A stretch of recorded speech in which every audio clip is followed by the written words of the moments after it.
Oke, jadi kali ini kita bakal bahas ujian perbaikan eh, Fisika Dasar 2A tahun 2023. Nah, di sini ujian perbaikannya bakal mencakup seluruh materi gitu ya. Meskipun belum tentu semua semua materi bakal keluar gitu. Tapi setidaknya dia mencakup materi dari bab pertama sampai bab terakhir. Kita mulai dari nomor satu dulu. Nah, di sini kita punya sebuah bola pejal, isolator gitu ya, yang berjari-jari R1. Terus dia memiliki muatan volume tetap, eh, kerapatan muatan persatuan volume tetap yaitu rho gitu ya. Terus dia tersusun secara konsentris dengan bola berongga dengan jari-jari R2 dan jari-jari luarnya adalah R3. Nah, bola konduktor ya dia punya muatan total adalah plus Q. Dengan menggunakan hukum Gauss, tentukan kuat medan listrik pada jarak R dari pusat bola untuk R lebih kecil dari R1 dan R lebih besar dari R3. Nah, jadi ingat hukum Gauss. Hukum Gauss itu kan kalau kita tuliskan secara matematis gitu ya. Dia itu adalah integral tertutup dari medan listrik yang menembus suatu luas permukaan dari bola Gauss itu sama dengan muatan yang dilingkupi dibagi sama epsilon nol. Kayak gitu ya. Nah, di sini untuk menjawab soal yang pertama, ketika jaraknya R itu lebih kecil dari R1, itu dia posisi bola Gauss-nya itu letaknya ada di dalam bola yang kecil. Jadi kalau misalkan kita punya bola isolator dengan jari-jari R1 gitu ya, maka bola Gauss-nya itu adalah bola yang berada di dalam bola isolatornya tadi. Jadi lebih kecil lagi itu ukurannya. Ada di dalam daging dari si bola yang hijaunya, bola R1-nya dengan jari-jari R. Nah, si bola isolator ini dia kan merupakan isolator pejal yang memiliki rapat muatan persatuan volume yang nilainya adalah konstan gitu ya, tetap. Artinya apa? Artinya kita bisa menuliskan rapat muatan persatuan volumenya itu sebagai jumlah muatan total dari bolanya dibagi oleh volume total dari bolanya. Kayak gitu ya. Nah, di sini muatan total dari bolanya nggak diketahui. Jadi, tapi bisa kita cari tahu dari persamaan ini. Kita misalkan aja muatan total dari bolanya itu adalah Q1 gitu ya. Terus untuk bola R1 ini maka dia punya volume 4/3 pi dikali R1 pangkat 3. Kayak gitu. Itu adalah volume bola untuk bola isolator yang berjari-jari R1-nya. Sehingga nanti kita punya muatan totalnya untuk bola kecil tadi itu adalah 4/3 pi dikali R1 pangkat 3 dikali dengan rho. Yang mana rho itu adalah rapat muatan persatuan volume dari bola isolatornya. Nah, habis itu, sekarang ingat untuk distribusi muatan satu dimensi, dua dimensi, dan tiga dimensi, kita bisa menuliskan rapat muatan ini menjadi suatu bentuk persamaan integral. Kalau dia muatannya tiga dimensi, kita bisa menuliskan hubungan antara muatan yang terdapat di dalam bolanya, volume, dan juga rapat muatan itu adalah dq sama dengan rho dikali dv. Dq itu partisi muatan yang tersimpan dalam suatu partisi volume sebesar dv. Dan rho itu adalah rapat muatannya per satuan volume. Gitu ya. Jadi rapat muatan tiga dimensi. Oke.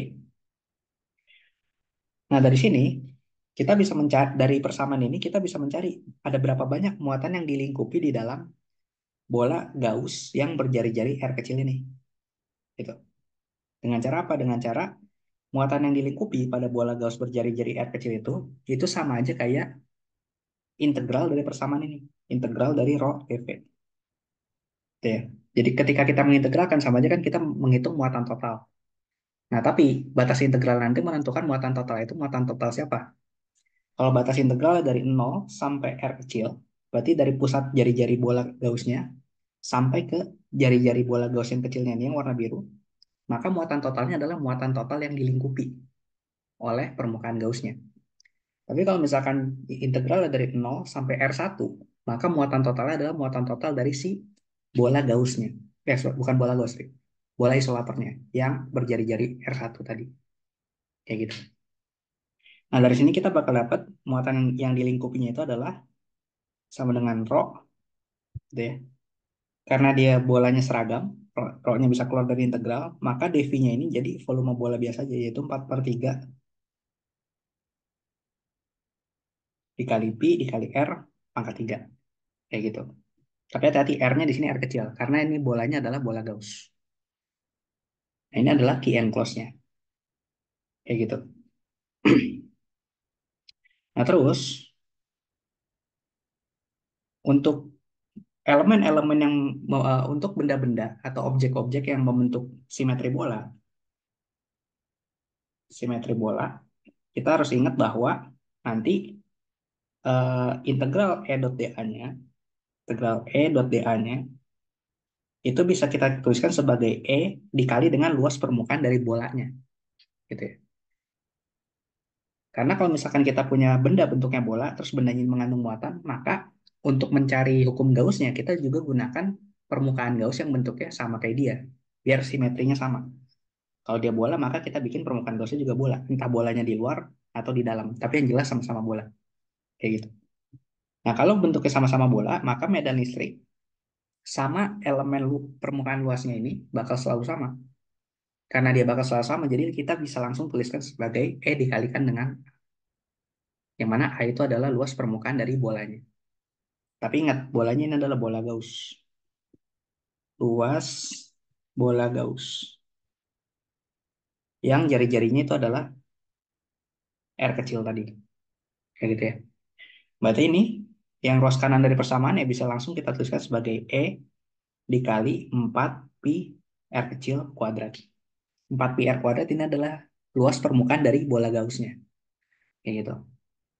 Nah sekarang kita udah tahu nih integral E dot dA-nya dan juga muatan yang dilingkupinya gitu. Untuk untuk daerah R lebih kecil daripada R1, yaitu yang ada di dalam bola isolatornya. Jadi tinggal kita gabungin ke hukum Gauss. Hukum Gauss itu kan tadi integral E dot dA sama dengan Q n close dibagi sama epsilon 0. Kayak gitu ya. Berarti dari sini kita dapat 4 pi R kuadrat dikali E itu sama dengan Q n close-nya tadi yang kita cari ini 4/3 pi R pangkat 3 dikali rho. Rho dikali 4/3 pi R pangkat 3 dibagi sama epsilon 0. Nah, dari sini 4 pi-nya bisa kita coret. 4 pi-nya habis, kayak gitu. Nah, ini R kuadrat, R pangkat 3, berarti bisa kita coret juga jadi R pangkat 1. Sehingga nanti kita dapat E-nya, atau medan listriknya, itu adalah tinggal sisa rho dikali pi dikali 3 epsilon 0. Nah, ini adalah medan listrik untuk daerah R lebih kecil daripada R1. Kayak gitu. Atau di dalam bola isolatornya. Nah, sekarang untuk daerah yang kedua, yaitu R lebih besar dari R3. R lebih besar dari R3 itu adanya di mana? R lebih besar dari R3 itu adanya adalah di luar dari semua sistemnya. Artinya sekarang kita menggambar bola Gauss-nya itu melingkupi seluruh benda yang ada di dalam sistemnya. Jadi melingkupi bola berongganya dan juga melingkupi bola isolatornya. Kayak gitu. Kalau kita gambar bola Gauss yang melingkupi seluruh sistem, maka muatan yang dilingkupi atau Q n close-nya itu dia nilainya sama dengan muatan total yang ada di dalam sini. Muatan totalnya muatan siapa aja? Muatan bola isolator ditambah sama muatan bola kulit konduktornya. Gitu ya. Nah, muatan bola isolator itu adalah Q1 yang tadi kita cari. Gitu ya. Sementara muatan dari kulit bola konduktornya itu adalah plus Q, udah dikasih tahu di soal. Berarti ini adalah Q1 plus Q aja. Kayak gitu. Nah, ini adalah Q n close-nya. Jadi untuk daerah R lebih besar dari R3, kita dapat muatan yang dilingkupi oleh bola Gauss-nya itu adalah Q1 ditambah plus Q. Atau Q1 tambah Q. Kayak gitu. Nah, Q1 tadi kan kita udah cari ya, yaitu 4/3 pi R1 pangkat 3 dikali rho. Nah, ini ditambah sama muatan bola plus Q. Kayak gitu. Nah, terus gimana dengan integral E dot dA-nya? Nah, integral E dot dA-nya itu bentuknya sama kayak di daerah R lebih kecil daripada R1 tadi. Yaitu bentuknya adalah E dikalikan dengan A. Yang mana A ini adalah luas permukaan dari bola Gauss. Jadi tetap bentuknya itu adalah E dikali 4, 4 pi R kuadrat. 4 pi R kuadrat. Kenapa bentuknya tetap sama? Pertanyaannya kayak gitu. Karena meskipun sekarang R-nya itu adalah lebih besar dari R3, bola apa permukaan Gauss yang kita punya itu bentuknya tetap bola. Oke. Bentuknya tetap sama-sama bola, cuma beda ukurannya ya. Sekarang bolanya lebih besar gitu. Artinya apa? Kalau bentuknya tetap bola, maka distribusi medan listriknya itu masih masih sama arahnya gitu ya. Arahnya masih sama. Karena arah dari distribusi medan listriknya masih sama, maka ya hasil integral dari E dot dA-nya itu bentuknya juga masih sama, yaitu E dikalikan dengan A, yang mana A itu luas permukaan bola Gauss-nya, yaitu 4 pi R kuadrat. Cuma sekarang nilai R-nya aja yang lebih besar, kayak gitu. Jadi cuma beda di nilai R-nya aja, tapi bentuk persamaannya masih sama. Oke? Nah, jadi Q and close kita punya, integral E dot dA-nya kita punya, kita gabung sekarang ke hukum Gauss. Berarti integral E dot dA sama dengan Q and close dibagi epsilon 0. Berarti sekarang kita dapat E dikali 4 pi R kuadrat sama dengan 4 per 3 pi dikali R1 pangkat 3 rho gitu ya. Ditambah Q dibagi epsilon 0. Nah, jadi medan listriknya sekarang untuk daerah yang paling luar gitu ya, itu adalah, ya tinggal kita bagi aja nih. Jadinya 4 pi-nya bisa dicoret jadi sepertiga R1 pangkat 3 rho ditambah Q per 4 pi dibagi epsilon 0 R kuadrat. Kayak gini. Nah, ini adalah medan listriknya untuk daerah R lebih besar dari R3 atau di daerah yang paling luar. Gitu ya. Di luar bola isolatornya dan juga di luar bola berongganya. Bola konduktor berongga. Kayak gitu kurang lebih. Nah, ini untuk nomor yang A. Terus untuk yang B-nya, tentukan muatan induksi di permukaan dalam dan di permukaan luar dari bola konduktor. Nah, gini. Jadi sifat yang membedakan antara isolator dan konduktor itu adalah kalau di isolator kita mencari muatannya itu adalah dengan mengintegralkan kayak gini, menggunakan persamaan dq sama dengan rho dv. Itu kalau dia bendanya 3 dimensi. Nah, kalau misalkan di bola konduktor, dia itu muatannya bisa bergerak bebas. Jadi kita nggak tahu nih berapa jumlah total muatannya di apa jumlah kalau bola isolator kita bisa mengintegralkan kayak gini. Kenapa? Karena muatannya nggak bisa bergerak bebas, dia terikat pada atom-atomnya gitu. Jadi posisinya nggak lari-larian, nggak kemana-mana.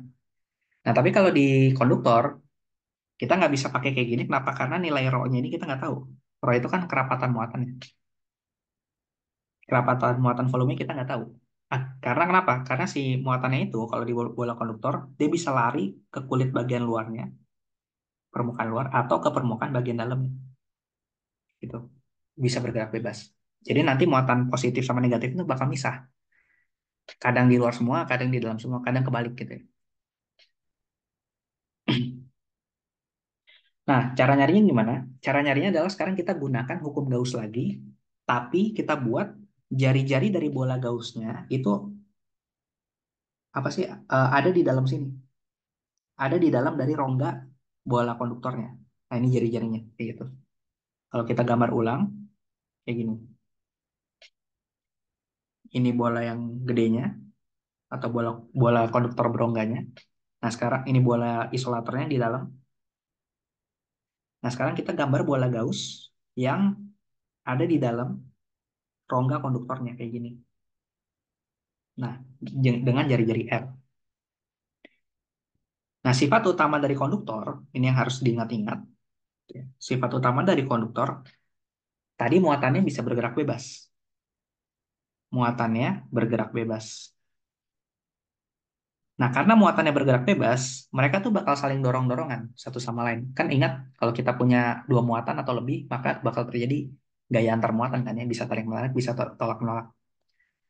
Nah, muatan pada si kulit konduktor ini nanti bakal saling berinteraksi, entah dia tarik-tarikan atau dorong-dorongan, tapi yang jelas dia nanti bakal mencapai Karena dia tarik-tarikan dan dorong-dorongan tadi, dia bakal mencapai posisi setimbang. Di mana dia gayanya tuh bakal saling netral satu sama lain gitu ya. Karena dia bisa bergerak bebas, dia bakal saling setimbang nanti. Nah, kalau udah setimbang apa? Artinya nanti nggak ada total gaya yang bekerja. Kalau nggak ada total gaya, kita bisa bilang bahwa medan listriknya, dia juga nilainya bakal sama dengan nol. Total medan yang dihasilkan antar satu muatan dengan muatan lain, dia nilainya nol. Jadi seolah-olah mereka tuh kayak udah nggak bisa ngerasain dorong-dorongan satu sama lain atau tarik-tarikan satu dengan lainnya gitu. Karena sudah berada dalam kondisi apa kondisi setimbang ini. Oke. Jadi ingat untuk benda konduktor bukan cuma bola ya, semua konduktor itu medan listrik yang ada di dalam konduktornya bakal selalu sama dengan nol. Karena ini tadi sebabnya. Nah, itu kita manfaatkan fakta itu. Kita masukkan ke dalam hukum Gauss. Integral E dot dA sama dengan Q n close dibagi epsilon nol. Kayak gitu ya. Nah, sekarang kalau kita bikin bola Gauss-nya itu letaknya ada di dalam rongga ini, rongga bola konduktornya, kita lihat nih bola yang warna merah, maka bola yang warna merah ini kan dia nanti bakal melingkupi bola isolator, ini satu, sama muatan-muatan negatif atau muatan positif, pokoknya muatan yang ada di kulit bagian dalam dari bola konduktornya. Ini kita kasih nama Ki dalam gitu ya. Sementara muatan yang ada di kulit bagian luar kita kasih nama Ki luar. Ki luar gitu ya. Oke. Jadi bola yang warna merah ini, bola Gauss yang kita punya, kita lihat di dalamnya dia ngebungkus siapa? Ada dua kan yang dibungkus. Yang pertama itu muatan bola isolatornya Q1. Karena di dalamnya ada bola isolator. Sama satu lagi adalah muatan dari ini, permukaan bagian dalam bola konduktornya. Berarti Q n close-nya itu sama aja kayak Q1 ditambah sama Q dalam. Kayak gitu ya.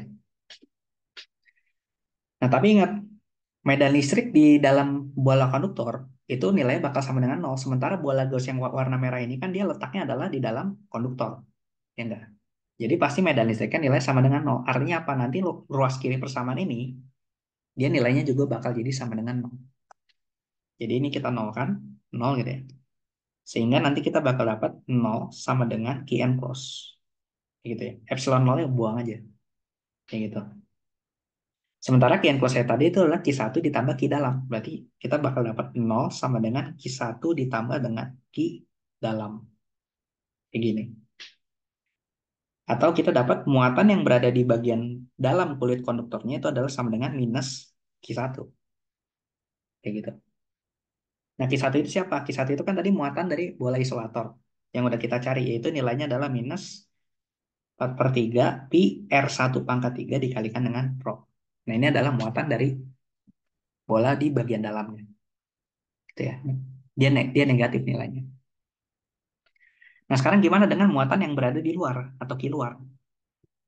Nah, buat nyari muatan yang ada di luar dari bola konduktornya, kita gunakan sifat kedua dari bola konduktor.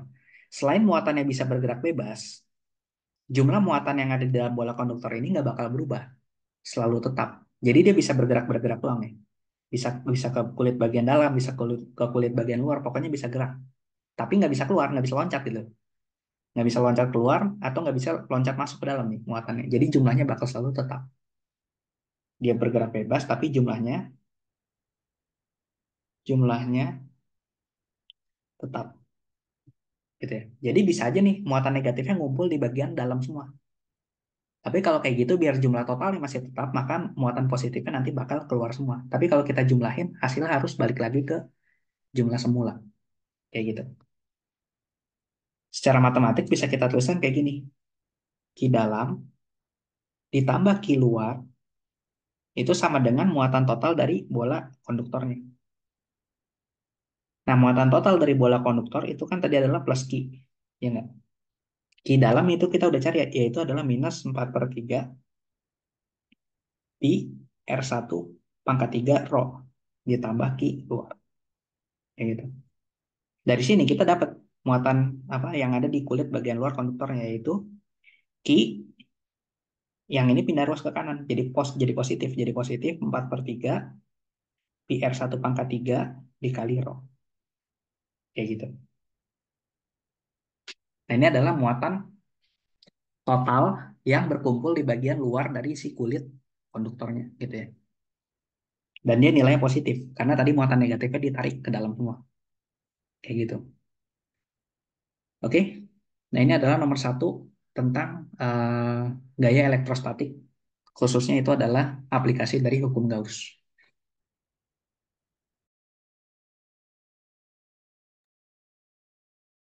Nah, yang nomor dua ini tentang eh, konsep kapasitor ya, rangkaian kapasitor. Jadi kita di sini punya sistem arus DC gitu ya. Kita punya baterai, terus kita punya baterainya baterai DC gitu. Baterai searah. Terus kita punya 4 buah kapasitor yang terpasang seri dan paralel. Di sini diketahui tegangan baterainya. Terus yang pertanyaan yang pertama, tentukan kapasitansi ekuivalen dari rangkaian kapasitor ini. Berarti sama aja kayak kita disuruh nyari kapasitansi total dari rangkaian kapasitornya. Nah, sekarang buat nyari rangkaian dari kapasitor ini berarti kita sederhanakan dulu rangkaiannya. Yang paling gampang itu adalah yang C3 sama C4 ini, kapasitornya, itu kita paralelin dulu. Kita paralelkan sehingga nanti rangkaiannya tinggal sisa kayak gini. Ini baterai, ini C1, ini C2, gitu ya. Ini C paralel atau kita kasih nama CP. Oke. Nah, C paralel itu nilainya sama dengan C3 ditambah sama C4. Kayak gitu. Oh ya, dan di sini semua kapasitornya dia kapasitansi nilai sama. Jadi C1 sama dengan C2, sama dengan C3, sama dengan C4, yaitu sama dengan C aja. Kayak gitu. Oke. Sehingga nanti C3 ditambah C4, yaitu CP gitu ya. CP itu nilainya adalah C ditambah C, yaitu sama dengan 2C. Oke. Nah, habis itu sekarang C1, C2 sama CP kita seri. Karena dia udah terpasang secara seri. Kita kasih nama setelah dia dijadikan seri gitu ya. Dia bakal berubah rangkaian jadi kayak gini. Jadi tinggal sisa epsilon atau baterainya yang terhubung oleh satu kapasitor yaitu C, CT gitu. C total. Nah, C total nyarinya gimana? Karena dia terpasang secara seri, maka kita cari pakai 1/CT sama dengan 1/C1 tambah 1/C2 ditambah 1/C3. Sorry, bukan C3, CP. Kayak gitu. Berarti 1/CT sama dengan 1/C ditambah 1/C ditambah 1/2C. Kayak gini. Nah, ini kalau kita samain semua penyebutnya, ini jadi 1/CT ditambah 2/C ditambah 2/2C ditambah 1/2C. Berarti yang atas jadi 5/2C. Sehingga CT-nya adalah tinggal dibalik. 2C dibagi 5. Gitu ya. Oke. Nah, ini adalah kapasitansi ekuivalennya dari si kapasitor 4 buah kapasitor tadi. Nah, terus yang B-nya, jika setiap kapasitor pada rangkaian tersebut merupakan kapasitor pelat sejajar dengan luas permukaan 16 cm persegi dan jarak antar pelatnya adalah 35,4 mm. Tentukan muatan total yang tersimpan dalam setiap rangkaian kapasitor tersebut. Nah, kalau dikasih tahu luas permukaannya sama jarak antar pelatnya, maka dan kapasitor adalah pelat sejajar, maka kita bisa menentukan nilai kapasitansi dari satu platnya, yaitu pakai persamaan epsilon dikali A per D. Yang mana A itu adalah luas, terus D-nya itu adalah jarak antar plat. Di soal, luasnya itu adalah 16 cm persegi, Terus jarak antar platnya itu adalah 35,4 mm. Kayak gitu ya. Nah, ini 16 cm persegi bisa kita jadikan meter persegi dulu. Berarti 16 dikali 10 pangkat min 4 meter persegi. Terus ini 35,4 mm kita jadikan meter. Berarti 35,4 dikali 10 pangkat min 3 meter. Kayak gitu ya. Nah, nanti tinggal dimasukin aja ke sini, nanti dapat nilai C-nya itu berapa. Gitu. Dengan epsilon itu adalah konstanta permitivitas ruang hampa. Biasanya dikasih di soal. Kalau nggak dikasih, biasanya di bagian paling atas dari kop surat soalnya itu ada. Gitu ya. Kan suka ada daftar konstanta-konstanta gitu, berapa aja. Yang bisa ditaruh di situ. Karena aku juga nggak hafal nilai berapa. Kalau nggak salah sih sekitar 8,85 sekian gitu ya. Cuma coba cek sendiri aja. Nah, ini masukin ke sini, dihitung nanti dapat C-nya berapa. Gitu ya. Nah, kalau udah dapet C-nya, nanti kita masukin ke sini. Sehingga nanti dapat C totalnya itu berapa nilainya. Dalam bentuk angka kita. Jadi 2/5 dikali epsilon 0 upper D. Nah, ini berapa nih nilainya C totalnya. Kayak gitu. Nah, buat nyari muatan total yang tersimpan, itu tinggal kita masukkan ke definisi dari kapasitor. Sorry, definisi dari kapasitansi. Yaitu C sama dengan Q per V kan ya. Berarti Q atau muatan yang tersimpan, muatan total yang tersimpan gitu ya. Itu sama aja kayak kapasitansi totalnya dikalikan dengan tegangan totalnya, yaitu sama dengan tegangan baterai. Nah, tegangan baterainya kan di soal juga udah dikasih tahu ya. Nilainya adalah 10 volt. Nilainya adalah 10 volt. Jadi nanti tinggal masukin semua angkanya ke sini. CT-nya dapat dari sini, epsilon yang udah diketahui, tinggal dimasukin aja. Nanti dapat muatan total yang tersimpan sekian gitu ya. Dan dengan satuannya itu adalah farad. Karena tadi kita udah konversi A-nya dan D-nya menjadi meter persegi dan juga meter kan. Berarti nanti F-nya juga dalam satuan SI, yaitu farad. Oke. Nah, terus yang C-nya, tentukan energi yang tersimpan pada sistem rangkaian kapasitor tersebut. Nah, buat nyari energi yang tersimpan dari rangkaian kapasitor, atau pokoknya sistem kapasitor, benda-benda kapasitor gitu ya. Energinya itu W bisa kita cari pakai setengah C dikali V kuadrat. Gitu ya. Nah, tadi kan kita udah kapasitornya ada banyak nih. Kalau kapasitor ada banyak, berarti kita jumlahin semua energinya. Berarti C1V1 tambah setengah C2V2 kuadrat, dan seterusnya sampai kapasitor yang keempat. Berarti setengah C4V4 kuadrat. Bisa kayak gini, kita jumlahin satu-satu. Tapi yang jadi masalah, kita harus cari V1, V2, V3, V4-nya berapa. Tegangan pada masing-masing kapasitornya. Karena nilainya bisa jadi beda-beda. Cara yang lebih gampang adalah tadi, kita cari kapasitansi penggantinya atau C totalnya. Kalau udah dapat C total ya maka ini bisa kita tuliskan sebagai setengah C total dikali tegangan total kuadrat. Gitu ya. Yang mana tegangan total itu sama aja kayak tegangan baterai.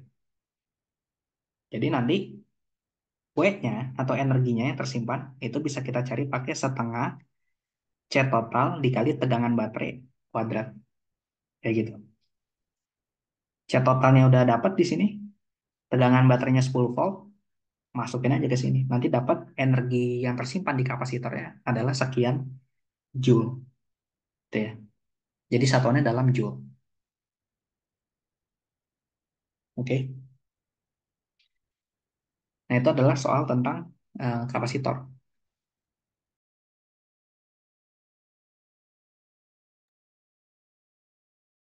Nah, yang nomor 3, ini soalnya tentang hukum ampere kelihatannya. Jadi kita punya dua kawat lurus yang sangat panjang, terus dia terpisah gitu ya. Satunya di posisi X sama dengan 0, satunya di posisi X sama dengan 0,4. Yang kawat pertama itu dialiri arus Q1 sama dengan 1,2 ampere. Yang kawat kedua 0,5 ampere. Oke. Tentukan gaya persatuan panjang antara kedua kawat I1 dan I2. Apakah kedua kawat tersebut saling tarik-menarik atau tolak-menolak? Nah, jadi gini. Gaya yang bekerja pada suatu kawat dialiri arus listrik itu bisa kita cari besarnya pakai F sama dengan I itu arus listrik yang mengalir di kawatnya dikali panjang kawatnya dikali medan magnet yang mengenai kawatnya B. Gitu ya. Aku pakai arus listrik I kecil di sini. Mau pakai I kecil mau pakai I besar sama aja. Nah, di sini kan kita punya dua kawat. Kawat pertama, dia arus listriknya itu adalah lambangnya titik, berarti keluar dari bidang. Gitu. Lambangnya keluar bidang, keluar bidang. Sementara kawat yang I1, dia arusnya itu lambangnya silang, berarti ini masuk bidang. Kayak gitu ya. Nah, kalau dia keluar bidang, kita tentukan dulu sekarang medan magnetnya arahnya kemana. Kalau kita punya kawat lurus yang panjangnya sangat panjang sekali, atau pokoknya kawat lurus aja gitu ya, yang dialirin arus listrik, kita bisa menentukan medan magnetnya itu pakai aturan tangan kanan. Jadi kita gambar jempol, jempol itu sebagai arah dari arus listriknya, terus empat jari yang menggenggam, gitu ya, itu adalah arah dari medan magnetnya. Jadi medan magnet itu tuh kayak muter gitu di sekitar jarinya. Oke. Nah, jadi gimana? Jadi kalau misalkan kita arah dari arus listriknya itu keluar bidang di kawat yang kedua, maka arahin jempol kalian itu menjauhi bidang dari laptop atau bidang dari layar HP atau tablet kalian. Nah, nanti maka putaran dari tangan kalian itu bakal berlawanan sama arah jarum jam pasti. Nah, ini adalah arah dari medan magnetnya. Kayak gitu. Kalau susah dibayangin, ntar aku nyalain kamera. Nah, jadi jempol, misalkan nih kawat ya, ini kawat, dia dialirin sama arus listrik. Misalkan arus listrik arahnya ke atas nih. Kalau arus listrik arahnya ke atas, maka jari jempol, jempol tangan kanan, itu arahin juga ke atas, sejajar sama arah dari kawatnya. Kayak gini. Nah, nanti empat jari ini, dia menggenggamnya kemana? Menggenggamnya, dia menggenggamnya kemana? Itu adalah arah dari medan magnetnya. Dan ingat, medan magnet itu muterin kawatnya. Nah, arah muternya kan bisa bisa searah jarum jam, atau bisa berlawanan jarum jam gitu kan. Nah, itu bergantung nanti tangan kanan kita ini pergelangannya itu pas kita lipat dia ngelipatnya kemana gitu. Nah, kalau misalkan dia arus listriknya itu masuk ke dalam bidang, masuk ke dalam bidang tuh maksudnya gimana? Jadi gini, aku punya tablet, bidangnya itu adalah bidang dari tabletnya ini. Kalau aku bilang masuk ke dalam bidang, maka jempolnya itu arahin ke dalam tabletnya, kayak gini, set, kayak gitu. Oke. Nah, nanti empat jari ini muternya kemana? Empat jari ini nanti muternya itu adalah kayak gini kan ya. Nah, kalau dia masuk ke dalam tablet, berarti jempol aku arahin ke dalam tablet, terus empat jarinya putar ke arah tablet. Jadi nanti aku bakal dapat dengan kayak gitu, kalau misalkan tabletnya di bawah kayak gini, maka jempolnya arahnya ke bawah, set, terus putar jarinya kayak gini. Oke, empat jari yang lainnya. Nanti aku bakal melihat bahwa empat jari yang lain itu dia muternya adalah searah sama jarum jam gitu. Jadi kalau misalkan arusnya itu masuk ke dalam bidang, maka arah putaran dari medan magnetnya itu nanti searah dengan jarum jam kayak gitu. Kalau keluar bidang gimana? Ya berarti jempolnya arahin keluar bidang. Kalau tabletnya di bawah kayak gini, berarti keluar dari bidang tablet kemana? Ke atas kayak gini. Set. Jadi nanti putarannya kayak gini atau berlawanan dengan jarum jam kayak gitu. Cara menggunakan aturan tangan kanan. Nah, oke, nah kan tadi kita punya dua kawat. Ini kawat pertama, ini kawat kedua. Jadi kalau kita gambar, kawat yang pertama, dia kan, sorry, kawat yang kedua. Yang ini I2. Ini kawat pertama, ini I1. Jadi kawat yang kedua ini kan dia medan magnetnya muternya berlawanan jarum jam. Pasti nanti medan magnet dari kawat yang kedua ini bakal mengenai kawat pertama. Jadi dia muter kayak gini. Pas kena kawat pertama, dia arahnya tuh lagi ke atas. Kayak gitu. Karena posisi dari kawat pertama tuh pas banget di sebelah kanan dari kawat kedua. Gitu juga kawat pertama. Kawat pertama itu kan di medan magnetnya muter gini ya, searah sama jarum jam. Jadi nanti pasti bakal ada medan magnet dari kawat pertama yang kena kawat keduanya. Kayak gini, set gitu. Pas dia lagi kena kawat kedua, dia arahnya lagi ke atas juga. Kayak gitu. Karena kawat kedua pas banget di sebelah kiri kawat pertama. Jadi di sini bisa kita lihat medan magnet dari kawat kedua itu arahnya ke atas ketika dia mengenai kawat pertama. Aku kasih nama B2. Ini medan magnet dari kawat kedua.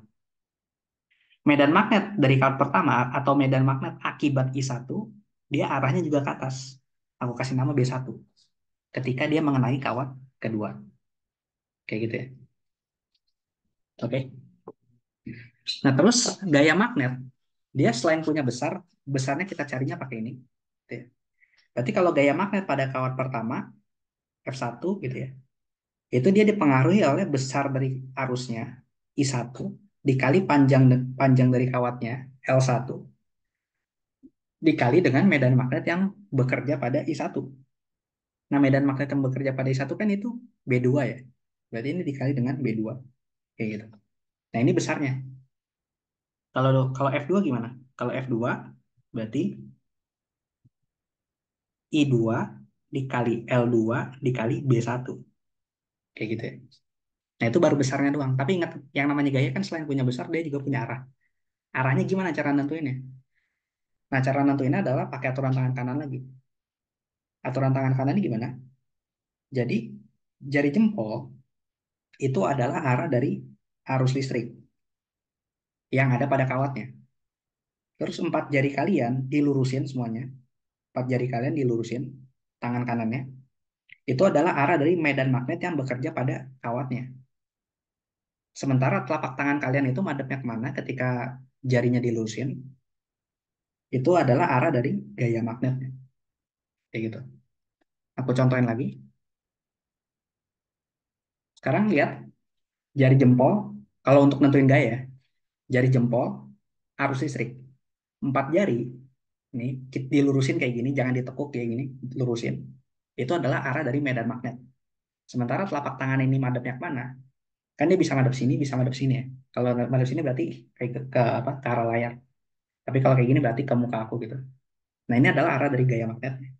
Kayak gitu. Nah, sekarang kita cek di kawat yang kedua. Kawat yang kedua. Nah, di kawat yang kedua, bentar. Kawat yang kedua,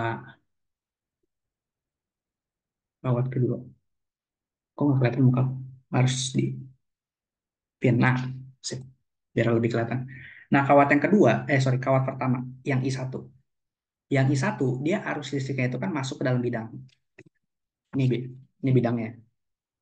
Tablet aku jadi bidangnya. Berarti arus listriknya masuk ke dalam bidang. Berarti jempol aku arahin ke dalam. Set. Terus di kawat pertama, medan magnetnya itu arahnya ke atas. Berarti empat jari ini aku tegak lurusin ke atas ini. Nah, nah sekarang kita lihat. Telapak tangan aku madepnya kemana? Ke sana kan ya? Ya nggak? Jadi nanti gaya magnetnya itu ngikutin arah telapak tangan aku. Jadi ke sana. Jadi aku gambar sekarang gaya magnetnya arahnya tuh ke sana. Kayak gitu. Nah, ini adalah gaya magnet yang bekerja pada kawat pertama. Tuh. Nah, kalau untuk kawat kedua gimana? Kawat kedua, dia arus listriknya keluar bidang. Berarti jempolnya sekarang kita arahin keluar bidang. Set ke sana.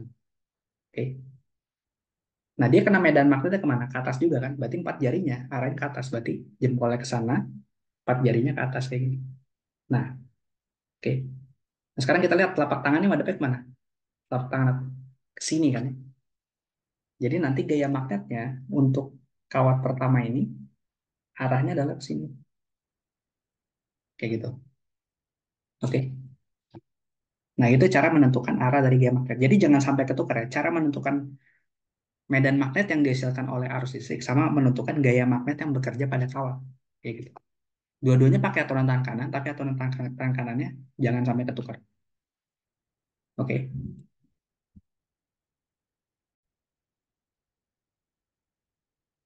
Nah, sekarang kalau kita lihat kawat pertama sama gaya sama kawat kedua, gaya magnetnya saling menjauh kan ya. Kawat kedua gaya magnetnya ke kiri. Kawat pertama gaya magnetnya ke kanan. Artinya kedua kawat ini nanti bakal saling tolak menolak. Gitu. Karena ingat arah gaya itu bakal menentukan arah gerakan bendanya kemana. Kalau gayanya saling menjauh, ya maka nanti bendanya juga bakal saling menjauh gitu. Tolak menolak dia. Kayak gitu ya. Oke. Nah itu buat menjawab pertanyaan apakah kawatnya tarik menarik atau tolak menolak. Nah sekarang kita cari besar gayanya. Besar gayanya F2 sama F1 itu nanti bakal sama. Karena kan di sini L1 sama L2-nya itu kita nggak tahu panjangnya berapa ya.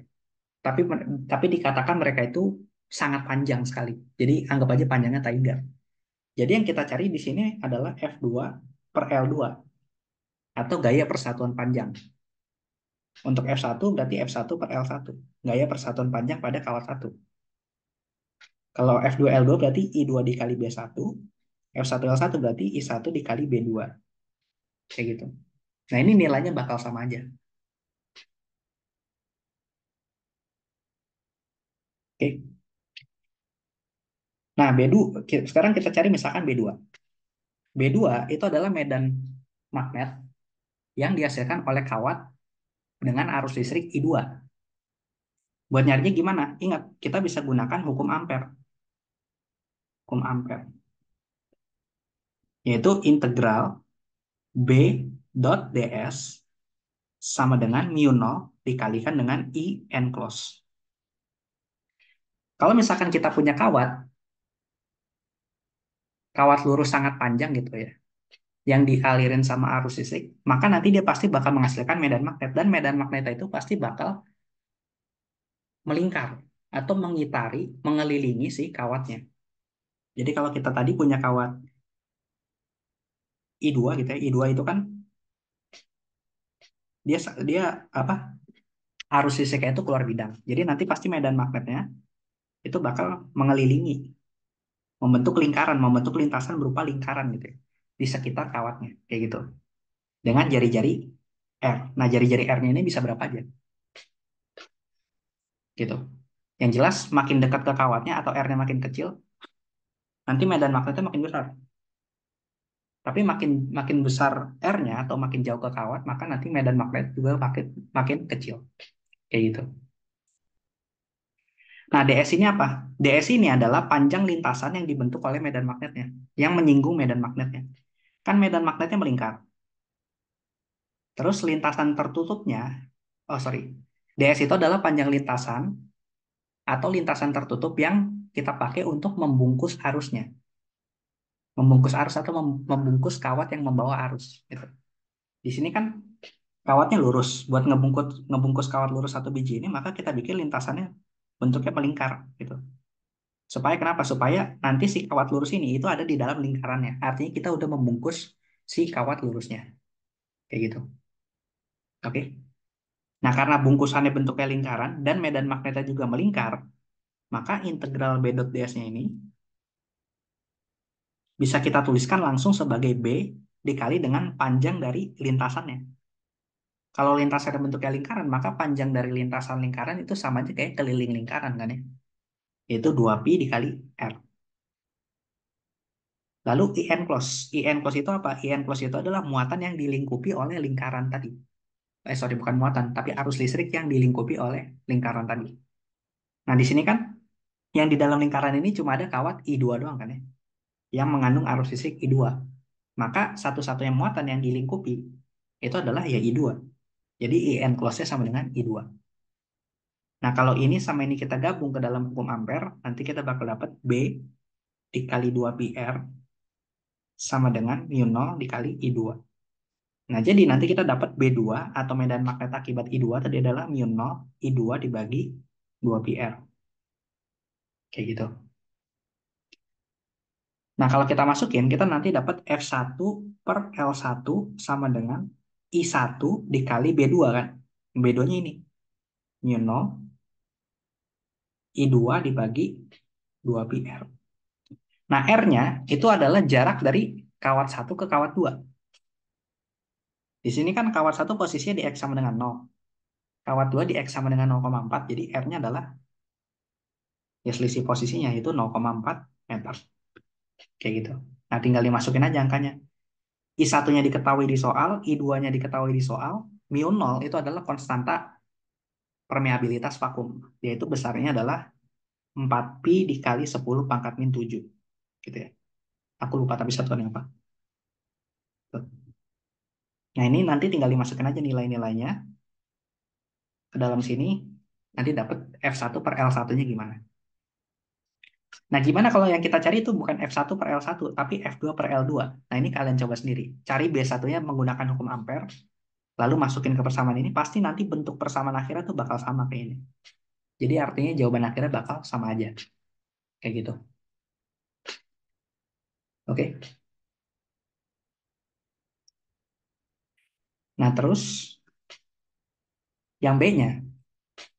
Jika ada kawat ketiga yang dia lurus sangat panjang, sejajar dengan kedua kawat tersebut, dan dialiri arus I3, yang mana I3-nya itu besarnya 6 ampere. Dan arahnya itu masuk ke dalam bidang. Tentukan posisi kawat tersebut agar gaya total yang bekerja pada kawat I2 itu dia nilainya adalah 0. Oke. Jadi kita punya I3 nih. Kan di sini ada I2. Terus di sini ada I1. Yang jarak antara I1 sama I2 itu adalah 0,4 meter. Nah, terus ada I3. Kita nggak tahu nih I3-nya di mana. Bisa di sini, bisa di sini, bisa di sini. Tapi yang jelas dia arusnya itu masuk ke dalam bidang. Nah, kita harus cari tahu nih, I3 itu posisinya di mana. Supaya gaya total yang bekerja pada I2, dia nilainya sama dengan 0. Nah, karena dia arah arusnya masuk ke dalam bidang, aku misalin sekarang, I3 itu letaknya di sini. Katakan dengan jaraknya itu adalah X dari kawat yang I2. Kayak gitu. Oke. Nah, tadi antara I1 sama I2 dia kan bakal menghasilkan gaya F1 per L1 yang besarnya itu adalah I1 dikali B2 kan ya. Nah, tapi sekarang karena yang kita lihat di kawat B2 doang, maka kita bikin kayak gini. F2L2 itu adalah I2 dikali dengan B. Nah, tapi hati-hati dengan B-nya. B-nya ini sekarang bukan cuma B1 doang. Kan kalau tadi di soal yang pertama I2 dikali B1. Kenapa I2 dikali B1? Karena di kawat yang kedua atau I2 ini dia cuma kena medan magnet dari kawat pertama aja. Sekarang I2 dia kena medan magnet dari kawat pertama dan juga kawat ketiga. Nah, kalau kita lihat medan magnet dari kawat pertama itu arahnya ke atas kan ya. Nah, ini B1. Medan magnet dari kawat ketiga gimana? Gunakan aturan tahan kanan lagi. Jempolnya masukin ke dalam bidang, terus putar tangannya. Pasti nanti putarannya kayak gini kan ya.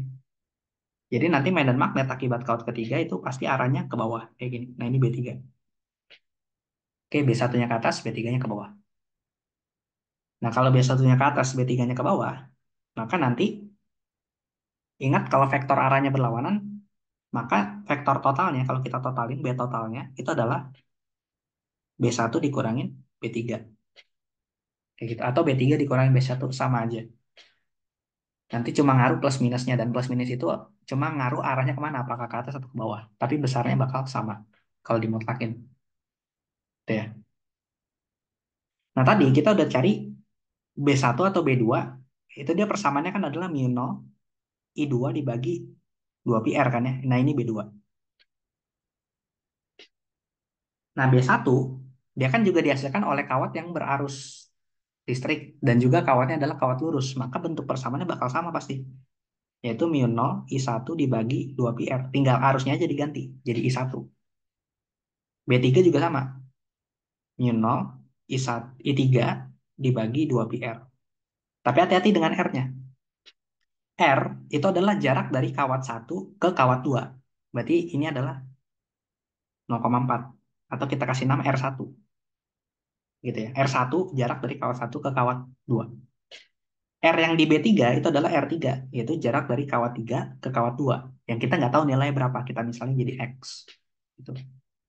Jadi kalau kita tulis ulang, B1 itu adalah mu nol I1 dibagi 2pi dikali 0,4. Sementara kalau B3 itu adalah mu nol dikali I3 dibagi 2pi X. Kayak gitu. Nah, kalau kita pengen gaya total yang bekerja pada I2 itu dia nilainya sama dengan 0, gitu ya. Maka nilai dari medan magnet totalnya juga harus sama dengan 0. Karena kalau medan magnet totalnya 0, maka nanti gaya totalnya juga bakal 0. Gitu. Oke, jadi kita bikin B totalnya itu sama dengan 0 supaya F totalnya, daya totalnya juga sama dengan 0. Kayak gitu ya. Kalau kalau medan magnet total 0, nanti kita bakal dapat B1 minus B3 sama dengan 0. Atau B1 sama dengan B3. Jadi dari sini kita dapat mu nol I1 dibagi 2pi dikali 0,4 sama dengan mu nol dikali I3 dibagi 2pi dikali X. Kayak gitu. Mu nolnya coret, 2pi-nya coret, kita dapat X itu adalah I3 per I1 dikali 0,4. Tinggal dimasukin angkanya. I3-nya 6 ampere, I1-nya berapa ampere tadi. Dikali 0,4. Satuannya dalam meter. Kayak gitu kurang lebih. Oke? Nah, ini tentang hukum ampere. Oke, jadi yang nomor 4 ini kita punya soal tentang induksi elektromagnetik ya. Kita punya kawat panjang yang dialirin arus listrik gitu ya. Kawatnya kawat lurus yang ada di atas ini. Ini dia. Nah, terus di sini dikasih tahu bahwa jarak dari kawat lurus ini ke kawat yang berbentuk U ini itu adalah A. Oke. Nah, terus di kawat yang berbentuk U ini kita kasih dia suatu batang konduktor yang dia bisa bergerak-bergerak. Jadi kayak kawat berbentuk U ini dia berfungsi sebagai rel gitu ya. Rel di mana si batang konduktor yang lurus ini nanti bisa bergerak maju mundur kanan kiri. Kayak gitu. Nah, di sini si batang konduktor yaitu ditarik ke kanan dengan kecepatan konstan. Nah, ditanya sekarang, gimana flux magnet yang ada pada loopnya ketika batang berada pada posisi X dari ujung kiri rel. Nah, flux magnet itu bisa kita cari menggunakan integral B dikalikan dengan dot dA. Oke, integral B dot dA. Nah, sekarang kalau misalkan medan magnet B-nya itu nggak bergantung sama posisi, kita bisa langsung keluarkan ini persamaan integralnya jadi B dikali A aja. Tapi sayangnya di kasus ini B-nya itu bergantung posisi. Jadi medan magnetnya ini munculnya dari mana? Medan magnetnya ini munculnya dari kawat lurus yang horizontal ini yang dialirin arus arus listrik. Karena si kawat lurus ini menghasilkan arus listrik ke kanan gitu ya. Nanti di daerah di atas kawatnya atau di daerah di bawah kawatnya itu bakal muncul medan magnet dan nilainya itu bergantung sama posisi atau jarak terhadap titik yang diukur medannya ke kawat lurusnya itu. Misalkan R gitu ya. Jadi kalau nilai R-nya itu kita ubah entah tambah besar entah tambah kecil gitu ya. Nanti nilai medan magnetnya berubah artinya medan magnetnya bakal bergantung dengan posisi. Nah, kalau dia bergantung posisi, maka kita nggak bisa langsung menulis bahwa integral B dot dA-nya itu sama dengan B dikali A. Tapi karena medan magnetnya itu bergantung posisi, tapi posisinya berada pada sumbu Y, kan batangnya horizontal. Berarti besar medan magnetnya itu berubah secara vertikal. Kayak misalkan di titik ini medan magnetnya 10 Tesla, katakanlah. Di titik ini pasti nanti jadi lebih lemah. Misalkan 1 Tesla. Di titik yang lebih jauh lagi nanti jadi lebih lemah lagi. Dia bervariasinya terhadap jarak di sepanjang sumbu Y terhadap kawat lurusnya. Kayak gitu. Jadi nanti integral B dot dA-nya bisa kita tulis sebagai integral B dikali X diintegralkan terhadap DY. Kayak gitu. Oke. Yang mana X itu apa? X itu adalah luas dari loop loop kotak ini. Yang ingin kita cari luas totalnya. Sorry, X itu adalah lebar dari loop kotak ini yang ingin kita cari luas totalnya. Nah, DA itu apa? DA itu adalah elemen atau partisi luas dari si kotaknya ini. Nah, ini DA. Kayak gitu. Dan ingat di matematika kan udah belajar ya tentang integral lipat. Bahwa dA itu bisa kita tulis sebagai dx dikali dy. Nah, karena medan magnetnya cuma berubah-berubah terhadap y, nggak berubah terhadap x, maka dA-nya bisa langsung kita tulis sebagai x dikali dy. Yang mana x ini langsung lebar total dari si kotaknya. Kayak gitu. Jadi kita mengintegralkannya tuh cukup terhadap y aja, terhadap x yang nggak usah. Kayak gitu. Nah, terus buat nyari B-nya gimana? Buat nyari B-nya itu sama kayak di soal sebelumnya.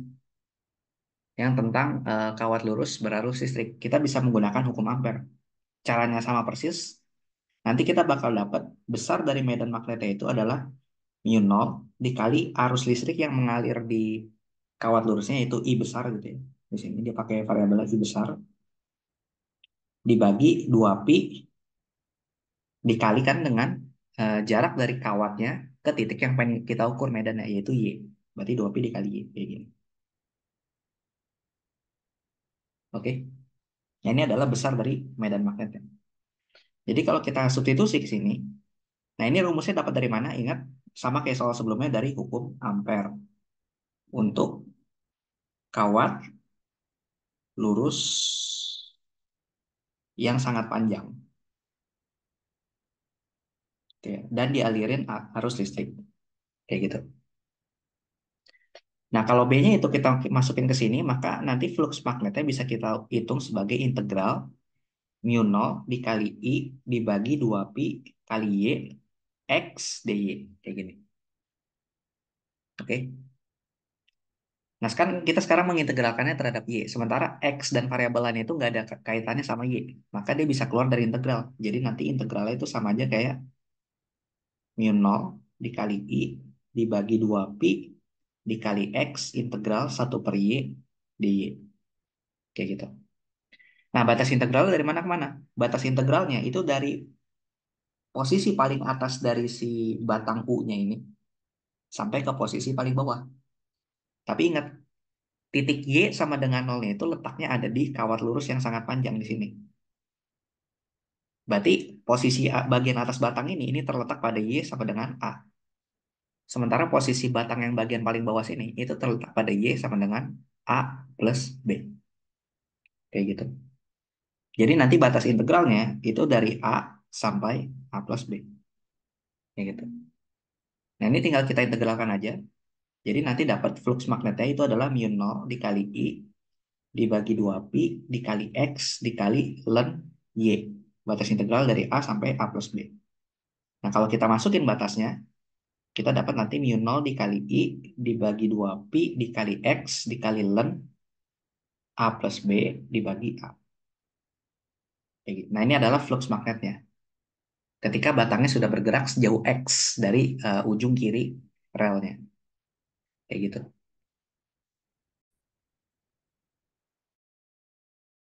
Oke, nah sekarang yang keduanya, yang nomor B-nya. Kita ditanya, berapa gegel induksi pada loop jika dinyatakan dalam mu nol? Nah, oh ya, di sini mu nol I sama kecepatan dan juga ya lebar dan panjang batangnya semua diketahui ya. Jadi kita bisa cari nilainya. Kalau misalkan panjang dari batang konduktor yang birunya ini adalah 12 cm, maka besar dari B-nya itu juga sama dengan 12 cm. Karena B itu kan cuma dari sini sampai sini. Jadi sama aja kayak cuma dari bagian atas batangnya sampai bagian bawah batangnya. Jadi sama kayak panjang batang warna birunya. Kayak gitu. Dan di sini nilai A-nya juga diketahui 0,5 cm. Dan arus listriknya diketahui. Jadi nanti tinggal dimasukin aja nilainya ke dalam persamaan yang terakhir tadi kita dapat. Nah, kalau buat nyari gegel induksi pada loop, berarti sekarang kita harus menggunakan hukum Faraday. Berarti gegel induksi yang berada pada loop itu nilainya sama dengan minus perubahan flux magnet pada loopnya terhadap waktu. Kayak gitu. Nah, flux magnetnya kan kita udah cari ya di soal yang A. Berarti nanti tinggal kita masukin aja. Jadi minus d per dt dari mu nol I dibagi 2pi dikali X ln A plus B dibagi A. Kayak gitu. Nah, di sini semua variabelnya itu konstan terhadap waktu. Artinya dia nggak berubah-berubah terhadap waktu kecuali X. X itu apa? Ingat, X itu adalah jarak dari batang konduktor yang tegak tadi ke ujung kiri relnya. Nah, ini X. Nah, dia nilainya nggak berubah, dia nilainya nggak konstan terhadap waktu, artinya berubah terhadap waktu. Kenapa? Karena si batang ini dia nanti bakal bergerak ke kanan dengan kecepatan v. Makin jauh dia bergerak, artinya x ini nilainya makin besar kan ya, jaraknya makin nambah. Makanya variabel x ini dia nggak konstan terhadap waktu. Tapi sisanya variabel yang lain itu konstan. Jadi bisa kita keluarkan semua dari turunan. Mu 0 i dibagi 2 pi ln a plus b dibagi a dx per dt kayak gini. Jadi yang bisa kita turunkan terhadap waktu itu cuma X aja. Nah, ingat, turunan dari posisi terhadap waktu itu akan memberikan kecepatan dari suatu partikel atau benda. Jadi nanti kita dapat Gegel induksi pada si sistem ini adalah minus mu 0 dikali I dibagi 2 pi ln A plus B dibagi A dikali V. Nah, yang mana V ini adalah kecepatan dari batangnya ketika dia digerakkan. Tinggal dimasukin aja nilai. Nah, pertanyaannya jawaban akhirnya itu positif atau negatif? Tergantung yang ditanya di soal apa. Kalau yang ditanya di soal itu cuma GGL induksi aja, di sini kan yang ditanya cuma GGL induksi pada loop. Maka tanda positif atau negatif itu masuk. Jadi kalau dapat jawabannya negatif, ya udah negatif. Minus berapa volt gitu. Tapi kalau misalkan yang ditanya berapa besar dari GGL induksi, besar dari GGL induksi, maka jawaban akhirnya kita mutlakin gitu ya.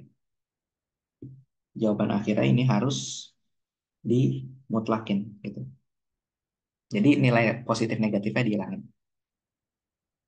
Kayak gitu ya. Nah, terus gimana dengan arah dari ini ya? Arah dari arus induksinya. Itu soal yang C. Nah, buat menentukan arah dari arus induksi, itu kita tinggal gunakan hukum Lenz sekarang. Hukum Lenz. Nah, hukum Lenz ini gimana? Hukum Lenz ini dia menyatakan bahwa kalau misalkan GGL induksinya dia nilainya positif, maka arah arus induksi itu nanti bakal searah atau mengikuti aturan tangan kanan. Mengikuti aturan tangan kanan.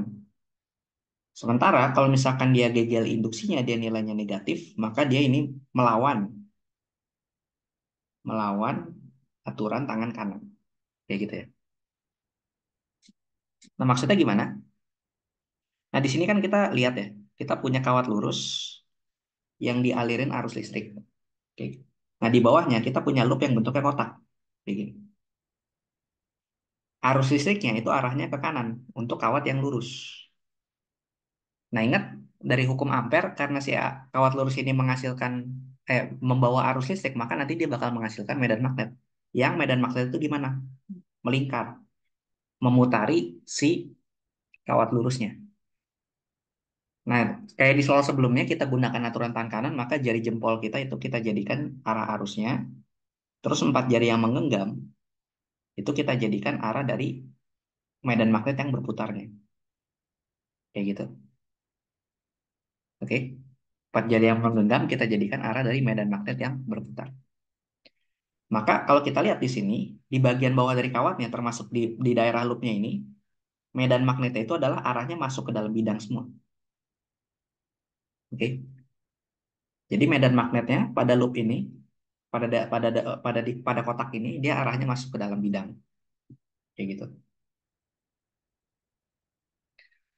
Nah, sekarang kita gunakan aturan tangan kanan lagi, tapi untuk aturan tangan kanan pada loop.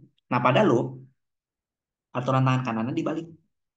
Jadi yang jari jempol itu sekarang jadi arah medan magnetnya. Sementara 4 jari yang berputar itu adalah arah dari arus yang mengelilingi loopnya. Kayak gitu. Nah, ini aturan tangan kanan tapi pada loop. Gitu. Jadi dibalik. Kalau yang ini pada kawat lurus, ya. Kalau yang ini pada loop. Jadi ditukar jarinya. Nah, sekarang Kan medan magnetnya masuk ke dalam bidang, maka arahkan jempol kalian atau jempol kita itu masuk ke dalam bidang. Kalau dimasukin ke dalam bidang kan nanti empat jarinya tuh muternya kayak gini ya, searah jarum jam. Oke. Nah, itu adalah arah arusnya jika dia mengikuti aturan tangan kanan. Tapi di soal yang B kita lihat dari persamaannya ini bahwa GGL induksinya itu nilai negatif. Ya nggak? GGL induksinya nilai negatif. Nah, karena GGL induksinya nilainya negatif, maka arah arusnya harus melawan arah jarum jam ini. Gitu. Kan tadi kita menentukan pakai aturan tangan kanan, dia arahnya searah jarum jam. Tapi karena GGL induksinya negatif, maka harus melawan aturan tangan kanan. Jadi nanti arah arus induksinya yang benar itu adalah berlawanan dengan arah jarum jam. Kayak gini. Kayak gitu ya. Nah, itu adalah cara menentukan arah arus induksi dan penjelasan. Ya, jadi kita menggunakan hukum Lenz. Oke. Nah, sekarang kita lanjut ke nomor 5.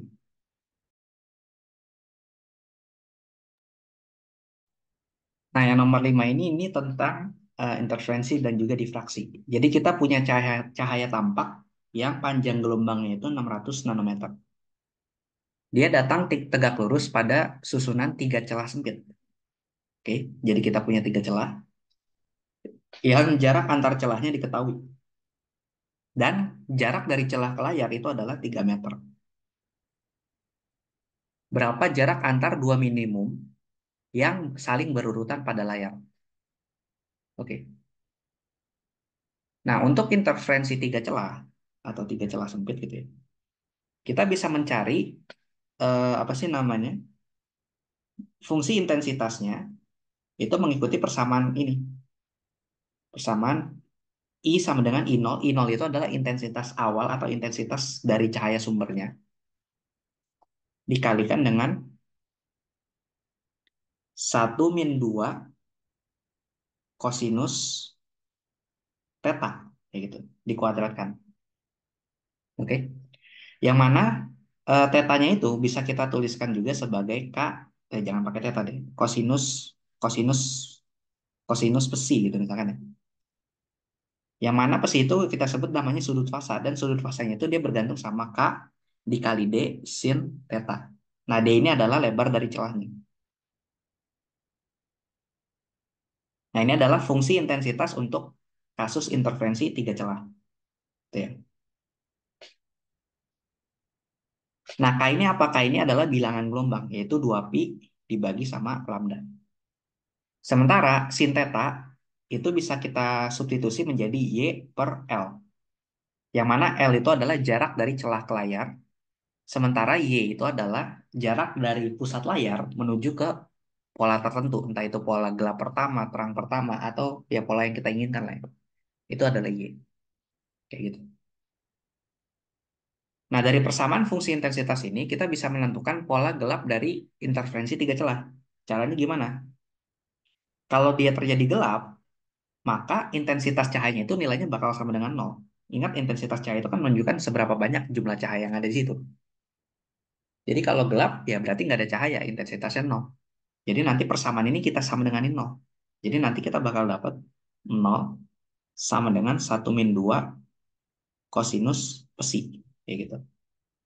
Jadi dari sini kita dapat kosinus psi itu sama dengan setengah. Nah, cos berapa yang sudutnya setengah? Yaitu kosinus kelipatan 60 derajat lah. Bisa kosinus 60, bisa kosinus 120, satu, terus berapa lagi? Ya pokoknya kosinus yang paling dekat itu adalah kosinus 60 dan kosinus eh, 120. Mau setengah atau plus setengah atau min setengah itu nggak masalah. Karena pada akhirnya di sini fungsinya akan kita kuadratkan. Kayak gitu. Oke. Berarti kita ambil dua jawaban. Yaitu sudut yang pertama itu ketika kosinusnya 60. Sudut yang kedua itu adalah ketika kosinusnya 120. Kayak gitu. Nah, ketika kosinusnya 60, maka kita dapat psi satunya itu adalah 60 derajat. Tapi kita nyatakan dalam radian sekarang yaitu pi per 3. Kalau misalkan kosinusnya itu 120, maka psi 2-nya adalah 120. Tapi kita nyatakan juga dalam radian. yaitu adalah 2/3 pi. Nah ingat, psi itu apa tadi? Psi itu adalah K dikali D sin theta. Berarti ini kita dapat K dikali D dikali Y per L. Yang di sini berarti kita dapat nanti 2/3 pi. Nah, psi 2-nya itu bisa kita tulis juga sebagai K dikali D dikali Y2 per L. Kayak gitu. Nah, K-nya kita ganti dengan 2 pi per lambda.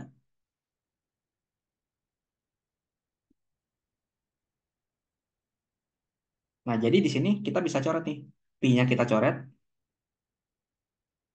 Untuk persamaan yang Y1 nanti kita dapat Y1 atau posisi gelap pertama yang kita inginkan. Itu ada di 1/6. L-nya pindah ruas, D-nya pindah ruas, lambda-nya pindah ruas. L dikali lambda dibagi D. Kayak gitu. Sementara untuk Y2 atau posisi gelap kedua, nanti kita bakal dapat nilainya itu adalah 1/3 L lambda per D. Kayak gitu. Nah, yang ditanyakan adalah posisi dua gelap yang saling berurutan atau dua gelap yang terdekat ya. Berarti tinggal kita selisihkan aja. Y2 dikurangin Y1. Yaitu 1/3 L lambda per D dikurangin 1/6 L lambda per D. Kan jadinya cuma 2/6 dikurangin 1 jadi 1/6 ya. 1/6 lambda L per D. Nah, ini tinggal dimasukin aja. Lambdanya itu adalah panjang gelombang, tadi 600 nanometer. D itu adalah lebar celah, bukan lebar celah, sorry, jarak antar celah. Tadi diketahui berapa nilainya, berapa milimeter. Jarak antar celah. Sementara L itu adalah jarak dari celah ke layar. Celah ke layar. Yang tadi juga udah diketahui nilainya sekitar berapa meter gitu ya. Nilai L. Kayak gitu.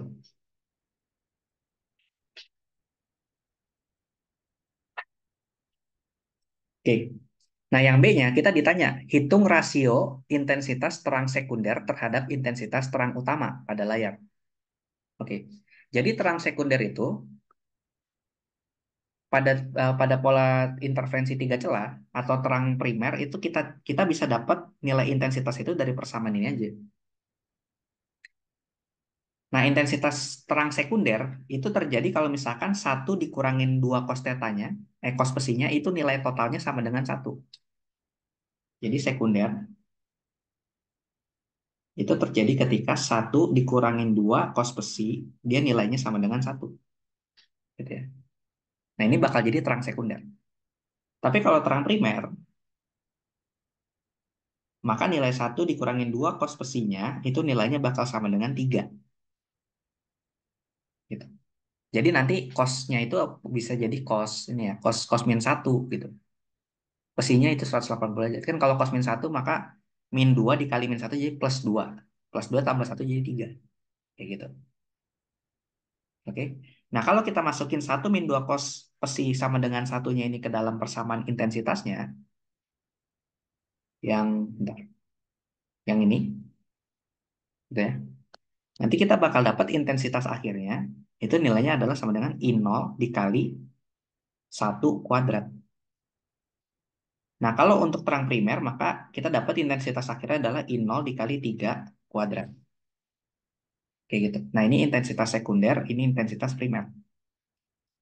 Kalau kita cari perbandingannya, perbandingan antara intensitas sekunder sama primer, berarti IS dibagi IP, itu nanti jadi I0, 1 kuadrat kan jadinya 1 ya. Dibagi sama I0, 3 kuadrat jadinya 9. Jadi nanti perbandingan adalah 1/9. Kayak gitu. Oke.